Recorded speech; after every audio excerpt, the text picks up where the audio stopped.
A woman and her child fled through the dense, rain-soaked forest. Fear gripped their hearts as they heard the distant sounds of pursuit. As soon as her eyes met with the man, she instinctively spread her arms and pulled the child into her embrace. The man standing in front of her is powerful, ruthless military commander and conqueror, known by the title, the Wolf of Schwarhan.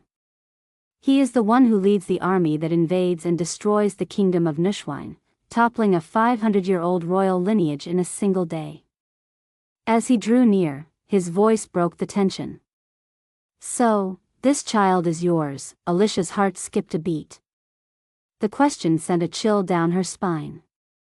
She tightened her grip on the child. Despite the futility, Alicia instinctively positioned herself between Kabalinas and the child, looking toward the ground. She feared he might recognize the child bore more resemblance to another than to her. Despite inheriting her reddish-brown hair and gray eyes, the child resembled someone else far more than her. She was afraid that the man would notice. "Alicia." He lifted her chin with a firm hand. "I told you not to lower your head in front of me." His touch, though gentle, stirred memories she wished to forget. Tears welled in her eyes. "Nothing will change now," she said, avoiding his gaze. He responded, his tone dry and knowing, "You're right. Nothing will change. As long as you return to me." Alicia shook her head and stepped back, voice strained. "I can't. I have a child now." Without hesitation, Kabalinas gestured to his men, "Take the child." The soldiers pull the child aside and try to take him away. She tries to reach her child, but, "What are you doing? Give him back. He's my child. My son. Don't worry, I won't kill him. I can't just dispose of a child who is now of noble blood." She shouted his name, desperation lacing her voice. "Kabalinas." A twisted smile flickered across his face. "So I only get to hear my name from your lips when the situation comes to this." The terrified boy wriggled free and ran back to his mother, clinging to her skirts. "If you want your child back, become my wife." There was ice in his golden gaze now, nothing like the warmth she remembered. "If I cared about something like that, I wouldn't have come here," he said. Alicia's voice dropped to a whisper. "It's not as simple as you make it sound. Your Highness must already have a wife." Before Alicia could finish, he ground his teeth and leaned in, his face so close that their noses almost touched. "Ha. Well, as of today, I suppose I will have one." His lips curled into a twisted smirk as he glared at her. "I don't care whose child he is. Even if he carries the blood of a traitor, even if he has nothing to do with me, I will raise him as my own." "You would claim a child whose father is unknown as your own blood?" A response without even a moment's hesitation. Alicia stared at him, forgetting even to breathe. Even now, his golden eyes still shone like the blazing sun, just as they had in the past, when she had been blinded by their brilliance. "Stop using the child as an excuse to run away," he growled. "Even now, I am barely restraining myself from crushing that little life that took you away from me." Years earlier, the kingdom of Nushwine invaded and destroyed by Kabalinas von Schwarhan Blanche, the Wolf of Schwarhan, led an unstoppable cavalry through the nation's heart. They burned the land, drowned it in blood. The Nushwine knights fought valiantly, but they were no match. The battlefield became a graveyard. The king, in his final hours, abandoned his people. He tried to escape with gold and jewels, only to be betrayed by a maid. Kabalinas found him begging for his life like a coward. The Wolf of Schwarhan beheaded him and displayed his severed head atop the castle walls. It was a humiliating end to a once revered monarch. History belonged to the victors. And with every next day there is the sound of execution bell ringing. Kabalinas von Schwarhan Blanche, seated arrogantly upon the throne, ruled with nothing but a single gesture, raising or lowering his hand decided who lived and who died. And so, the executions began. Every day, the execution bell tolled as prisoners were brought before the new emperor. Kabalinas sat on the throne like a god of judgment, deciding fates with a flick of his hand. Next, he would say coldly, those who had once screamed and begged eventually knelt without resistance. Then came her. A frail woman, barely standing. Her hands shook, though she tried to hide it. Her hair was dull, her clothes ragged. Kabelinas's eyes locked onto her. You. What's your name? She didn't answer. Gejev, his aide, scanned the list and confirming she was the maid who betrayed the formal king. The princess of Nushwine seems to have lost her tongue. He already knew who Israel is. She was Alicia Nushwine, the youngest daughter of the very king whose head now rotted on the wall. Mistaken for a servant and spared by anonymity, she had survived. Until now, Alicia Nushwine, mistaken for a servant due to her ragged appearance, only to later be identified and dragged to trial as royalty. Why do you assume that I will kill you? However, the Alicia had no desire to live, and after noticing the crops of other members of royal family laying in the corner of the room, thing hoped to even plead for life. Because you've killed everyone else. Not everyone, he replied. Do you want to live? He asked. If I say yes, will you spare me? There was the faintest flicker of hope in her eyes. Kabelinas's voice dropped low. It's true. I captured the king thanks to you. Even a heartless daughter who betrays her own father deserves a small mercy. I can show mercy, Kabelinas offered, his tone softening, perhaps in mock sympathy, but Alicia's expression remained unchanged. She had no desire for mercy, no yearning for life. Instead, she whispered, spare the servants in the dungeon. He blinked, surprised. The servants? They're not nobles. They have no power. If you don't want to slaughter the entire kingdom, spare them. I thought we were talking about your life. Her voice hardened. A fallen royal is nothing but a liability. She smiled, a soft, bitter smile. Kabelinas tilted his head, watching her closely. Despite having planned the demise of her own family, the woman now begged for the lives of those beneath her. He uncrossed his legs and approached her slowly, lifting her chin with a firm hand. Are you merely a fool, or a noble priest? He asked. Why did you betray your own father? He knew if it was a war we had no chance of winning. I thought it would be better to end it quickly so that at least one fewer person would have to die.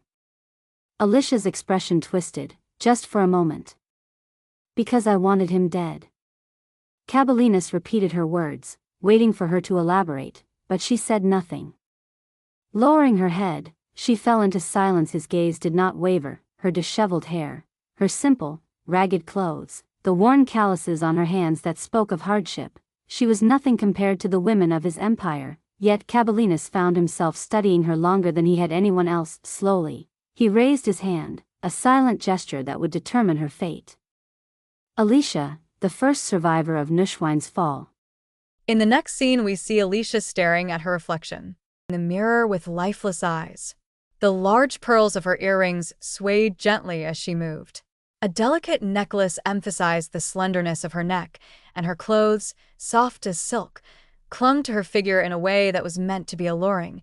Compared to the pitiful sight she had been before, she certainly looked better now. However, she knew her own worth very well.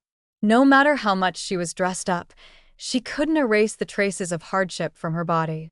There was a knock on the door. The knight is here to escort Alicia. The knight gazes were not those of men looking at a person. He was evaluating a livestock. It was the grandest chamber in the palace. A place overflowing with such extravagant luxury. It had once belonged to the rulers of Nushwine. The mattress sank beneath her, impossibly soft. It was nothing like the straw-stuffed bedding she had been used to. Overwhelmed by the unfamiliarity, she slid to the floor. In that dark room, Alicia was wondering why she is the one who survived. All of her elder sisters were one of a beauty themselves. At the study room, Kabelinas was doing some paperwork. The moment Gejev spoke with hesitation, the preparations were completed, and the Princess of Nushwine was sent to your Majesty's bedroom. My bedroom? Kabelinas's voice dropped ever so slightly. Gejev quickly lowered his head at the firm response. It was foolish of me to presume. I will arrange for her removal at once. Kabelinas touched his chin thoughtfully, then rose from his seat. Take me to her. In the bedchamber, Kabelinas found Alicia sleeping on the floor despite having such a huge and soft bed in the room. Kabelinas murmurs to himself, surely she understood what this attire meant. And yet, she slept soundly in the chamber of the man who had destroyed her country. Alicia Nushwine. He called in calm voice. At that moment, Alicia stirred. Her eyelashes trembled before she slowly blinked awake. And that was why Cabellinus simply stood there, silently watching. She suddenly froze. Her breath hitched. There was a sudden silence in the room. Alicia remembered why she has been brought to Duke's bedroom, and she started undressing herself. With a fear in her voice, she say, "You may not be able to get what you want, but I have no intention of resisting, allowing him to do whatever he wants." Cabellinus's expression visibly twisted. "The Princess of Neuschwanstein. You do not find the invader, who defiled your land, repulsive?" Alicia lowered her gaze. "I simply know when to surrender." "You talk big for someone who is shaking in fear. Then why not use that sharp tongue of yours to make another wish? Instead of the pitiful plea you made in court, beg for your own life this time." Cabellinus sneered, looking down at her with a mocking gaze. "The only wish I have is that no one die unjustly." Duke has realized that she has no desire to live. Her eyes remains with the lifeless look, even with a very frightening face and messed up appearance. Cabellinus turn around and start walking to the door. Alicia called him, "Wait. Why don't you embrace me?" Duke looked agitated. "I don't know you want to be embraced by me, do I look I didn't get enough women. Then why did he spare only Alicia? Was there another reason behind her survival?" He looked down to Alicia. "Why on earth you want to die? Maybe if I like your story, I might give you a merciful death." Alicia sat on the cold floor, his icy gaze locked on her, unblinking and unreadable. "I am tired. Even if I struggle, I can't do nothing. I learned to give up. No matter how much I struggle, nothing will work out. So I better just give up. If you truly want to die, you could just take your own life." His words were intentionally sharp. They say anyone who takes their own life is forever barred from Rubatine, the sacred realm where the souls of Neuschwanstein go after death. Suicide seals the gate shut, never to be opened. Alicia never believed in those superstitions, not about Rubatine, not about forbidden souls. She just wanted to be reunite with her mother again. When her story was finished, all she asked for was death. "I have no intention of killing you." He shot her a frigid glare, in disbelief. A woman who wished for death. He could just grant her wish. Yet for someone constantly speaking of dying, she was far too small, too fragile. With such a slender neck, he wouldn't even need a sword. One hand would be enough to snap it. And yet, it was always her eyes that were the problem. "Even if I am worthless, I am still a royal of Neuschwanstein. Killing me would be the wisest decision to avoid any complications in the future." "You must be mistaken. The right to decide is mine. A mere slave has no say in the matter." The man before her, he was real. So different from her father, who had merely basked in the privilege of being born a king. Cabellinus had earned everything with his own hands. He was a true ruler. Looking up at Cabellinus with dull eyes, would he kill her if she kissed him? Her body moved faster than her mind. She kissed him. In the blink of an eye, Cabellinus seized her shoulders and shoved her away. Alicia thought by doing this disgraceful act Cabellinus will definitely kill her this time, as she, a lowly slave, had dared to kiss him. The scene changes to Alicia in a beautiful dress standing in the garden. And the Cabellinus watching her from the window. There was a knock on the door. It was Gejev with communication mirror in his hand. The Emperor was on the other side. Through their conversation, we came to know that the Emperor and the Duke are brothers. He was not expected that his younger brother has let the Princess of Neuschwanstein alive. He had clearly stated the Duke before the war that he don't want any royal blood alive. "Now, I am really interested in that woman who has succeeded in seducing my brother's heart." Cabellinus denied to have any relation with the princess. "Then why don't we make a bet? Whether or not you'll end up falling for the Princess of Neuschwanstein." Cabellinus shook his head firmly. "I refuse. I have no interest in making a pointless bet." "What if I let you stay away from the Imperial Palace if you win? 10 years. You won't have to return for a whole decade." After taking a pause, Duke agreed with the bet. "I have no intention of losing." From that day, when Alicia was taken to Duke's room, no matter what she said or did, no one paid Alicia any mind. She found this life in Schwarhan Fair more peaceful and better in her own homeland. She still couldn't forget the kiss. she hadn't expected from a cold person like the Caballinus seemed capable of having such warmth in his lips. Alicia squeezed her eyes shut, trying to suppress the memory that refused to fade.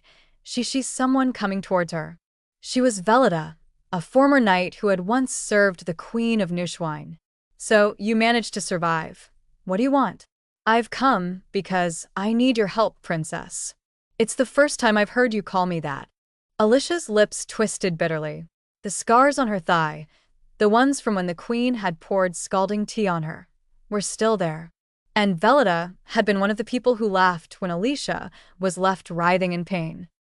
Even a princess who grovels to her enemies for survival still has duties to fulfill. It is the least you can do to repay the queen who fed and clothed you, and to honor the noble blood running through your veins. If you're just here to spew nonsense, then leave. There is no point of having this conversation. The queen is dead, and no one has told her to take an basted-born child. The woman who gave birth to you, we have her. Velida smirked confidently. She refused to believe it. Her mother is long gone. Velida pulled out a pendant the moment her fingers touched the slightly cracked surface. A familiar voice echoed in her ears. It was her mother's. That pendant was made with the blood her mother. It only reacts when touched by someone of the same bloodline. The kingdom of Neuschwanstein use such methods to verify royal bloodlines. Velida tilted Alicia's chin up with her fingers. I'll say it again. Whether you believe it or not doesn't matter. The only thing that matters is that you have no choice but to listen to me. Velida threatened her to take life of the Duke if Alicia want to see her mother alive. Alicia, no, she couldn't kill him. How could she? He wasn't ordinary. He was the Schwarhands Black Wolf. How could she possibly hope to take the life of someone like that? A battle-hardened warrior, feared across the continent, who never let down his guard, not even in sleep. If you want to see your mother alive, kill him and take back the kingdom of Neuschwanstein. Velida gritted her teeth, gripping Alicia's shoulders roughly. Alicia clenched her fists tightly, trying to hide her trembling hands. A single pendant wasn't enough to prove her mother was alive. She had seen her mother die with her own eyes. Loving this so far? Smash that like button and hit subscribe as you do not want to miss what's coming next.